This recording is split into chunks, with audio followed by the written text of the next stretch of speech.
guys, welcome to Storytime Chapter 4. I haven't read this ahead of time, so I'm interested to see as we go if I'm going to have any reactions or not. Chapter 4, published January 1st, 2022.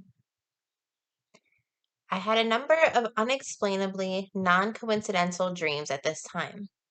The first came early, within 2 months of Betsy's passing. I was out to dinner with her husband. We were sitting across from one another. Betsy was standing behind me. I was watching this unfold outside of my body. He was talking to me, telling me something that I couldn't hear. Betsy remained standing, but hung her head in sorrow and slowly started shaking it back and forth. I specifically remember the undertone of sadness.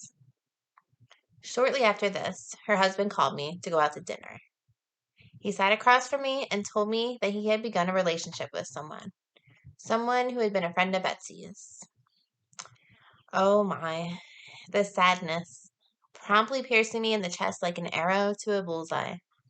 Sadness for Betsy, for him, for myself. Just heartbreak, utter heartbreak all around. I knew that my friendship with him as I knew it was over. It was pretty immediate that the coffee and meals and talking ceased. He told me that it was too painful to be around me, that when he was around me, he could feel her. The floodgates burst open. Now I knew and understood the full impact of her being gone. Essentially, I had lost two people who meant the world to me at the same time. The darkness ensued. I was now on my own, completely and absolutely alone, free falling. I had never been in a space quite like this before.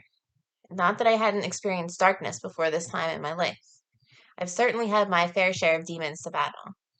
I had narrowly escaped death countless times throughout my addiction, even though I would have welcomed it gladly. Only by the end, I learned that there was a way out. Through desperation, I found the tiniest speck of faith that maybe there was another way, and there was. This was different, though. I had no answers. I saw no way out. This was like my insides were uprooted by a tornado and brutally beaten to non-existence, then abruptly returned to my body. There's no running away from this kind of pain. Trust me, I tried. I tried to fill the void. The hours and hours every day spent in mass confusion and emptiness and despair was too much. I was practically dysfunctional and paralyzed by fear, lost in the world and wanting out. I couldn't numb the pain anymore with drugs or alcohol, so I ran into the arms of a man, or a few, purely looking for an escape. It didn't work. At the end of the day, I was still alone in my bed, in my skin, in my head. That ended 7 months later with me punching a guy in the face. So much for love, huh? It was around this time that I had another pivotal dream. I dreamt that I was alone in a field of wildflowers, surrounded by woods. It was sunny and warm and bright and breezy. I was looking around in wonder, savoring it, but not knowing why I was there or how I got there. I turned around and Betsy was standing there with a gentle smile on her much younger face. She was wearing a flowy white dress that moves with the wind. She motioned for me to follow her, and I did. We started walking through the fields. No words were exchanged. It felt as though time didn't exist. We were just walking and walking and walking in ease. I can tell you that I was overcome with sheer peace, unlike any feeling I had ever experienced in my whole entire life. Like I found my place, somewhere I belonged, at last. Eventually, we came to the edge of the fields and entered the woods. The woods were much denser, naturally, darker too, but we just kept going. We came upon a very tall old stone wall. I stopped in hesitation and watched Betsy as she began to climb it. She was halfway up when she looked down at me and waved for me to follow, letting me know without saying that it was okay. When I reached the top, Betsy was gone. I remember there was an old stone house just yards away from me. Then I woke up.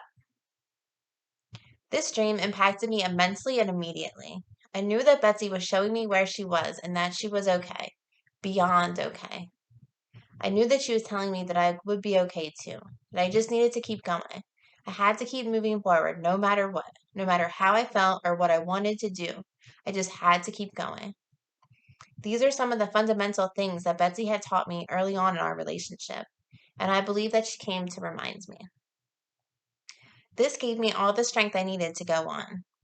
Not that it still wasn't hard or painful. There were times that the pain of losing her would hit me and physically hurt inside, still to this day. Only I started to fit in my skin a little better than ever and believe a little stronger. I had a new perspective on life, knowing that there was somewhere incredible to go after it was all said and done. I knew it so deeply that I wanted to go back there. I yearned for that experience again, not in a suicidal state of desperation sort of way. I was ready for peace, ready to go where I belonged. I started to question why life at all when there was somewhere as real as that. What's the point of all this? I was far from having it figured out. I was far from having it all figured out, but I was on to something big. I could feel it. I stopped running from it all and started walking through it. I was in this space for probably about 3 months, just moving forward, not really knowing where I was going, but believing that no matter where I ended up, it was going to work out fine. I focused on being a good mom, helping other women, going to school, working. I was doing all right for the first time in a long time. And then there was him.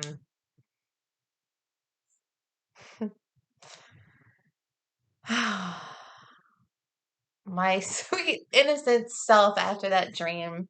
I was so hopeful and so okay.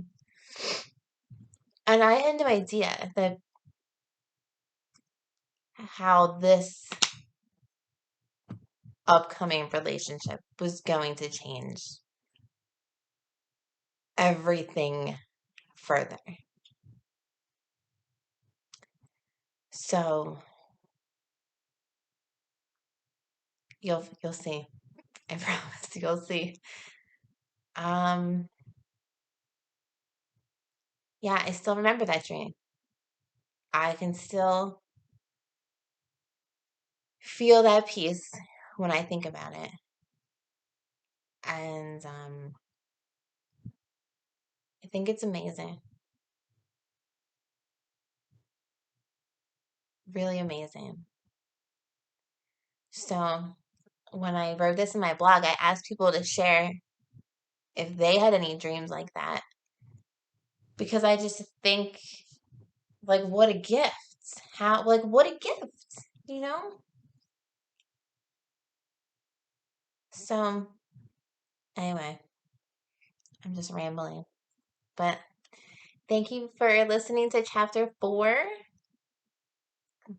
Check out the short that goes with this chapter. I think for chapter 4, there's only one song, so that would be the 7th song on the playlist.